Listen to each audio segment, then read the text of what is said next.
Live detect టెస్ట్‌కి రావాలన్నట. ఎవరు? ఇప్పుడు నేరం చేసింది కేటీఆర్ అయితే ముఖ్యమంత్రి రేవంత్ రెడ్డి ఎందుకు వస్తారు అబ్బాయి? ఏమన్నా తిక్కా నీకేమన్నా? ఈ అధికారం పోయినా ఈ అహంకారం మాత్రం తగ్గుతలేదు. ఇప్పుడు ఆ రోజు నీ కొడుకు సంతోషపడ్డాడని చెప్పేసి, నీ కొడుకు కోరిండని చెప్పేసి ఎక్కడనో ఈరేస్ కార్ తీసుకొచ్చి ట్రాఫిక్‌ని ఇబ్బంది పెట్టి ఆగమాగం చేసినావు.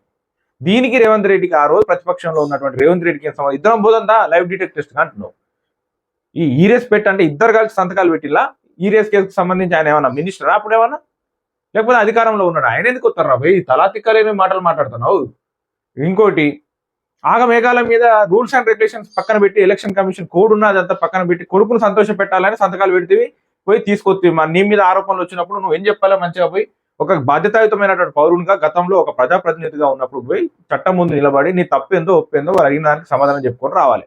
నిజంగా నువ్వు తప్పు చేయకపోతే నువ్వు ఆ కోర్టులు ఉన్నాయి, కోర్టులల్లో నేను ఏం తప్పు చేయలేదు అని చెప్పేసి నువ్వు ప్రూవ్ చేసుకుంటే సరే వీళ్ళంటే రాజకీయ కక్ష ఉంటుందని అనుకోవచ్చు, కానీ కోర్టులు అయితే అట్లే ఉండే కదా.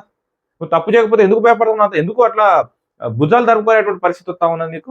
అదిగాక నేరానికి దీనికి సంబంధం లేని వ్యక్తిని తీసుకొచ్చి నువ్వు కూడా లైవ్ డిటెక్ట్ టెస్ట్ అంటే గతంలో రేవంత్ నువ్వు అధికారంలో ఉన్నప్పుడు నీకు డ్రగ్స్ అలవాటు ఉన్నాయిరా, నువ్వు డ్రగ్స్ దాగే వెదవరా, నువ్వు నీ రక్త నమూనాలు నా వెంట్రుకలు శాంపిల్స్ ఇద్దాంరా అని చెప్పేసి గన్ పార్క్ దగ్గర అమరవీరుల స్థూపం దగ్గర అప్పుడు ఈనాటి ముఖ్యమంత్రి అప్పుడు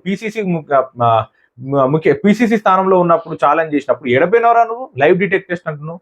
ఇప్పుడు ఇద్దరికి ఆరోపణలు ఉన్నాయి, ఇద్దరం లైవ్ డిటెక్ట్ టెస్ట్ కన్నా బదం లేదా ఇద్దరం టెస్ట్లు ఎక్కడన్నా ఇద్దాము అంటే అది ఓకే.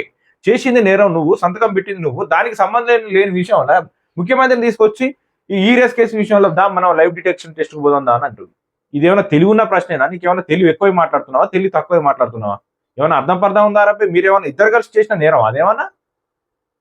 అట్లాంటి నేరం చేసినావనే వీళ్ళు అధికారం వచ్చిన తర్వాత నీ మీద ఆరోపణలు చేసి కేసు పెట్టిండు. అట్లాంటిది పోయి మనిద్దరం కలిసి పోయి లైవ్ డిటెక్ట్ టెస్ట్కి పోదాం అంటున్నావు. మీరిద్దరు కలిసిపోతే గతంలో ఆయన ఛాలెంజ్ చేసిండు కదా ముఖ్యమంత్రి, అంతవరకు పిసిసి ప్రెసిడెంట్ గా ఉన్నప్పుడు ఏం ఛాలెంజ్ చేసిండు?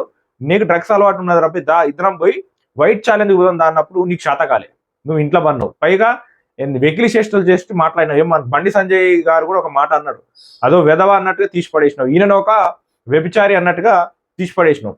ఈ రోజు నువ్వు మళ్ళీ లైవ్ డిటెక్ట్ టెస్ట్ గురించి మాట్లాడుతా ఉన్నావు, అడ్డగోలుగా మాట్లాడుతా ఉన్నావు, నోటికి వచ్చినటువంటి దుర్మార్గం మాట్లాడుతా ఉన్నావు.